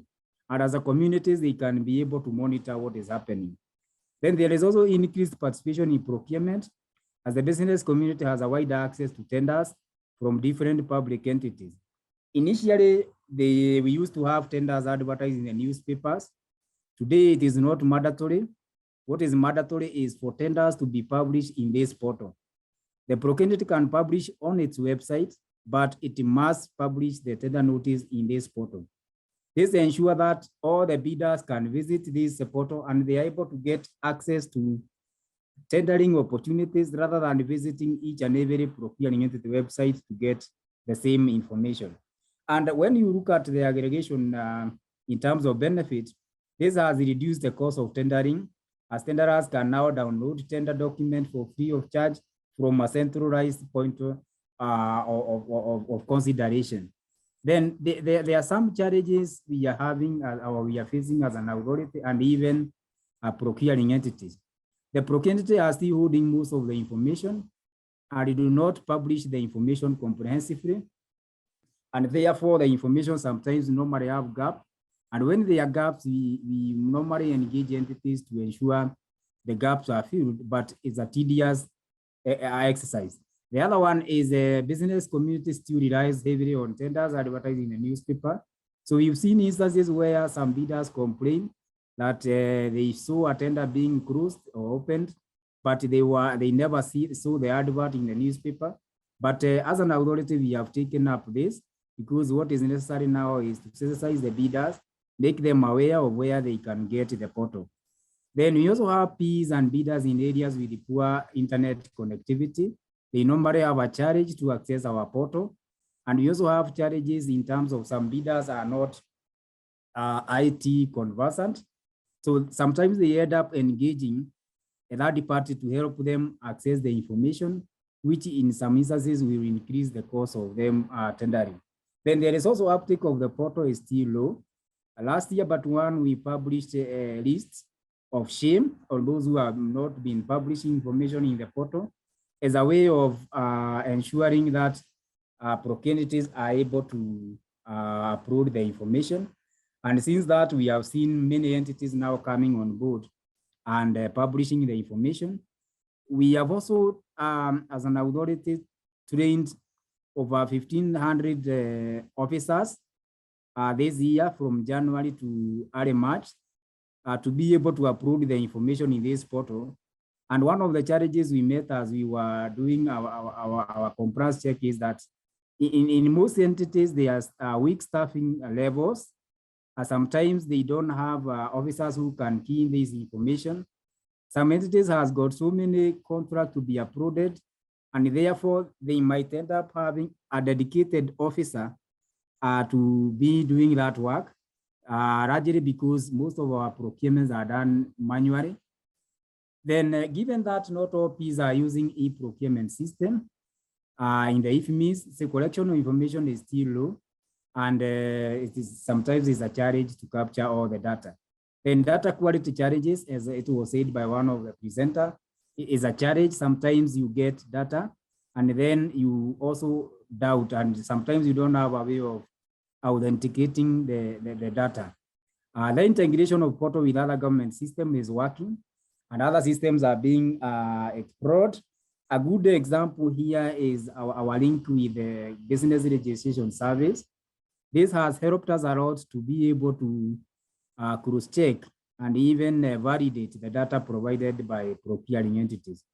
What we have done is that we have linked the two systems, the portal and BPRS system, such that when you want to key in information regarding a bidder, you only need to key in the CR12 or the registration number, and then all other information relating to that bidder will pop in the portal, and you don't need to key the information because it will be auto-mined from the BPRS system. We would like to do the same for the business beneficial owners information. Once we are able to change the form, then we will see how we can also bring on board that item so that we are able to authenticate the information provided to be able to address the quality challenges. Then as a country, we are coming up with the EGP system, which in our view will be able to address all those challenges, because what we need to do is to link up and interface the portal with the EGP, and then we will be receiving information on lead time, and we will be able to achieve the intended objective of open data contracting. In terms of going forward, as an authority, we have received support, as I said, from development partners to develop analytical phase of the portal. This will help us because once we are able to do analytics from the data provided, rather than just having the information in the portal and it's not utilized, as a regulator, we will be able to utilize the information. If you are a researcher or an academician, then you'll be able to get the information and be able to generate various reports. And as a government, you'll be able to manipulate the data, and we will be able to make informed decisions.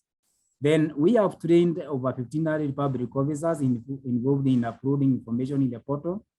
This we view as one of the ways to enhance uptake of the information, disclose, and also ensure continuity in terms of uploading of the information.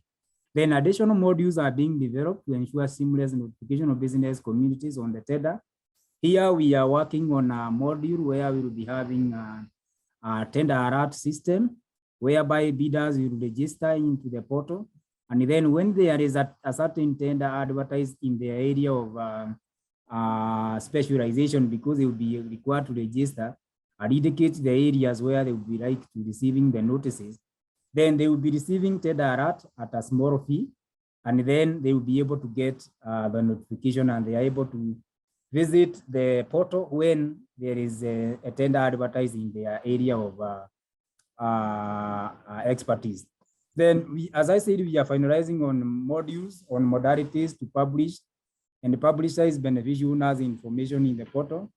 And then, as I said, the rolling out of the EGP will be a key milestone in achieving the open data and ensure that there is a openness, transparency, and accountability in all procurement undertaking. So thank you very much for listening to me. Back to the chair of the session. Thank you very much.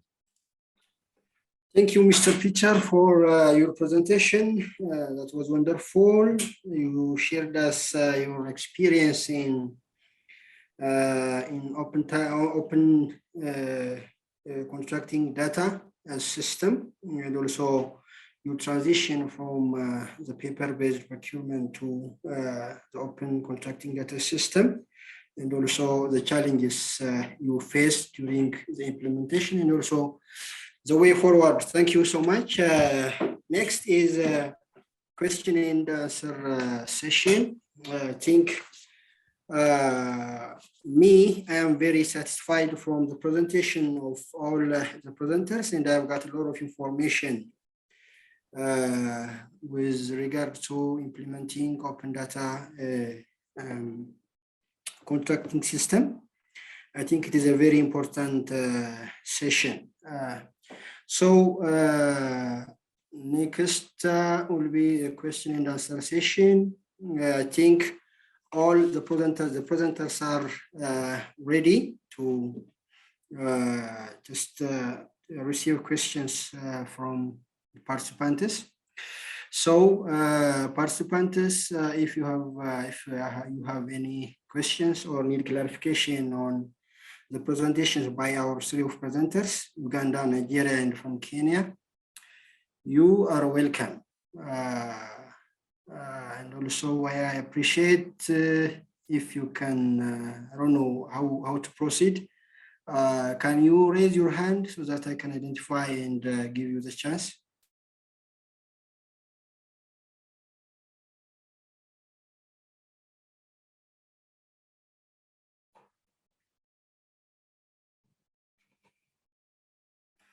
Anyone who has a question on the presentations?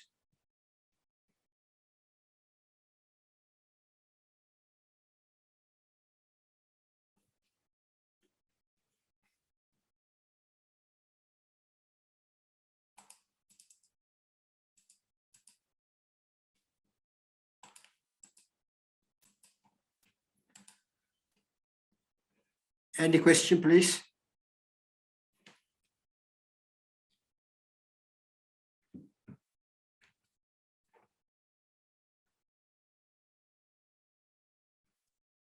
Oh, so participants, can you hear me? Can you hear me? Or Yes, we can hear you. oh, that's good. Any question? Yes. My hand is up for a comment. Okay. Okay. You are welcome. You can start your question. Thank you very much, moderator. I want first of all to appreciate my friends, and I'm happy to see you, Aliyu from Nigeria, and Peter. We have met several times. We know each other. I appreciate the experience you have shared in Nigeria and Kenya. I want to raise a comment of the open contracting partnership. To take note that the consistency, we need the standardize it, like the way we have gone for contract monitoring system. I would encourage the open contracting partnership also to encourage our agencies to enforce it. It is very, very useful as we allow civil society organizations to help in contract monitoring. That system is very important, but needs some support. For us who are lucky, GIZ, the German, came in and they supported us. So if we haven't gone that direction of working with the CSOs, and if we are to be more effective, then you have to adopt the CMC, the contract monitoring system, which is web-based, and it can be easily put on these phones for use. I also liked the presentations. I hope the organizers were able to share with us so that we can build on those experiences that have been shared by Nigeria, the Open Contracting Partnership, and Kenya. Thank you very much. Thank you, Mr. Benson. Any other question?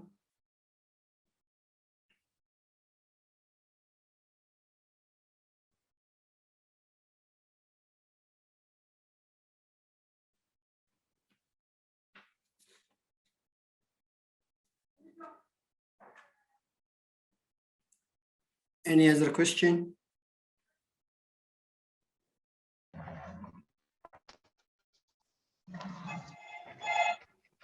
Yes, Chair.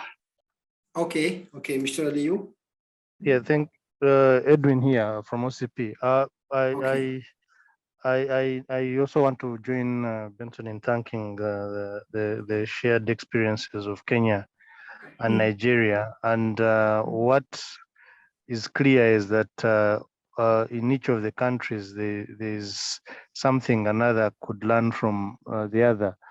We are working out, of course, these arrangements with other partners like the World Bank on how we could have more of these shared experiences, but also the support to some of the work. Like Uganda, as Benson has said, is advanced in its relations with civil society organizations, but I think may need more structured help when it comes to beneficial ownership capturing of data, which Kenya seems to have moved as far even in terms of legislating it formally. So through the APPN, we shall continue working to see how to have these shared experiences and also identify the kind of support that is required. Of course, what may not have come out clearly also is that Kenya and Nigeria, in terms of governance structures, are a bit different. The Nigeria is a federal government. Obviously, there's a lot of work going on in the states, and compared to the federal, as well as the federal at the federal level. And in Kenya, there are some states that have done some counties, because they are called counties in Kenya, that have done well, like Makueni, Nandi, and Marakwet, which are starting up on some of these initiatives. So I think let's continue with this kind of arrangement through APPN and also identify the support that can allow more collaboration between these countries. Thank you very much. Thank you, Mr. Wedin Musa, for your reflection.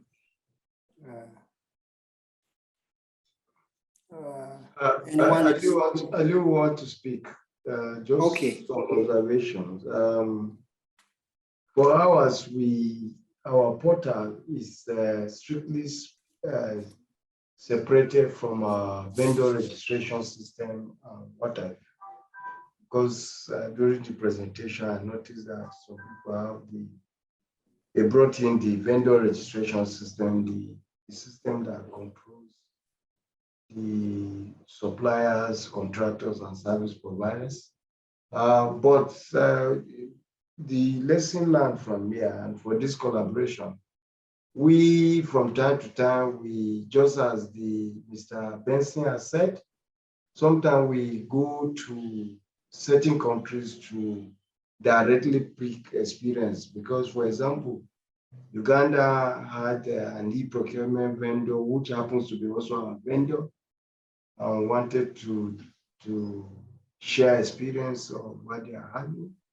And we were able to, due to this body, we're able to reach Benson directly, and we're able to do that. So I believe that aside from just meeting at these conferences, as we have done here, the Secretariat will be there to assist us whenever we are experiencing certain teething problems. For those countries that have gone over it, it will be good that we can have a one-to-one way of sharing the experience, or at least availing us their experiences so that we don't have to go through the same experience or through the same mistakes. That's all I wanted to say. Thank you very much. Thank you too. Thank you to Mr. Aliyu.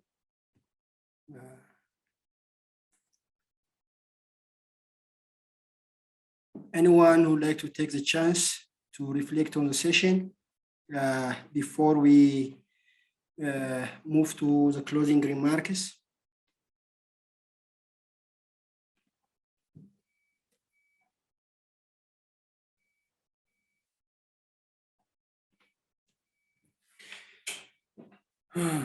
No one? So it's okay.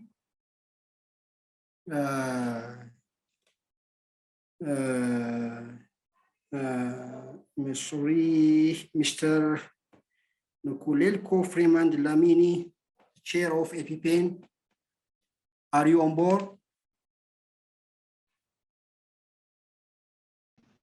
Yes, I'm here. Please, the floor is for you, so you can give us some closing remarks on the session, and by that, we'll end our session. Thank you.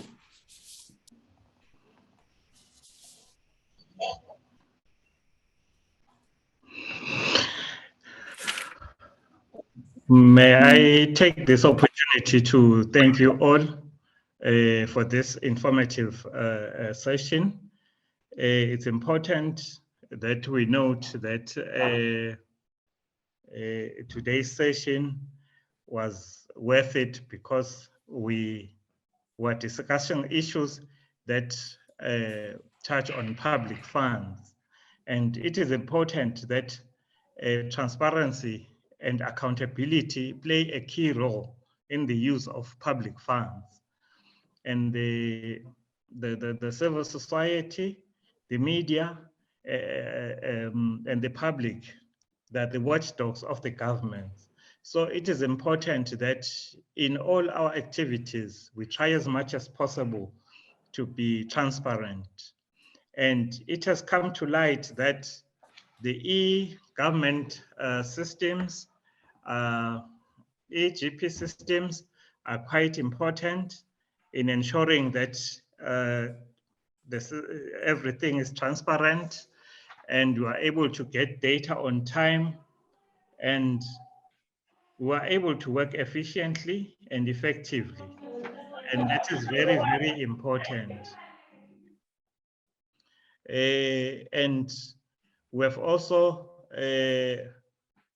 learned from experiences that were shared by the countries that made their presentations, and would like to thank them for their presentations and the experience they shared. We thank Uganda, Nigeria, and Kenya for what they've presented and the experience. And that shows that this can be done. It's not difficult. We just have to get our house in order. It's not an overnight thing, but with the right attitude, mindset, we're able to make it happen. As we've seen that we need to have proper infrastructure, and we also should have capacity for data collection, and if possible, a legal framework that will guide our operations. And yes, we're likely to face political challenges, but if we are committed, nothing is impossible. And we also need to have proper M&E systems to ensure that our systems can be tracked to see that we are working in an orderly way, and there is proper reporting on how it is working. With these few remarks, may I take this opportunity to thank you all for being part of this session. Thank you. Thank you very much, Mr. Chairman, for your closing remarks. Thank you also all of the participants for your patience and also participation in this important session. I would like also to thank Mr. Raftar Toure Moro, the Secretary General of APPN, and also presenters, Mr. Edwin Muhamuza, Ms. Andy Okon, and also presenters from Uganda, Nigeria, and Kenya, Mr. Benson Turamai from Uganda, CO, and also from Mr. Aliyu from Nigeria, and the CEO of Kenyan TPRA, Mr. Patrick Wanjuki, for your presentation. Thank you, all of you, very much for your participation and patience once again. by this, we come to the end of our session. So I think we can end by this unless you have anyone who like to have say something before we close it.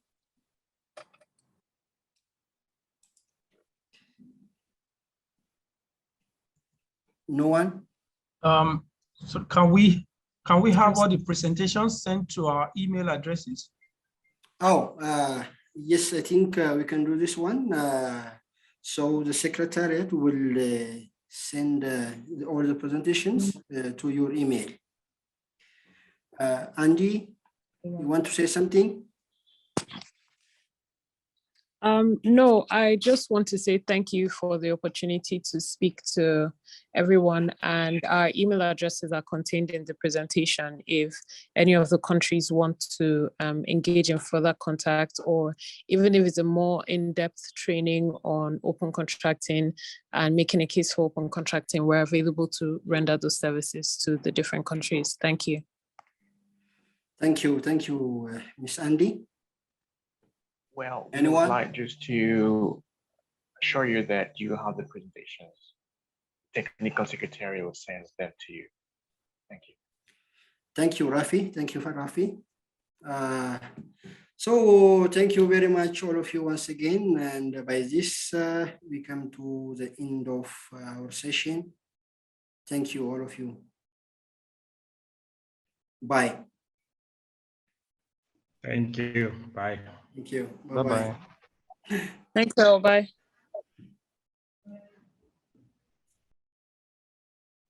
Bye.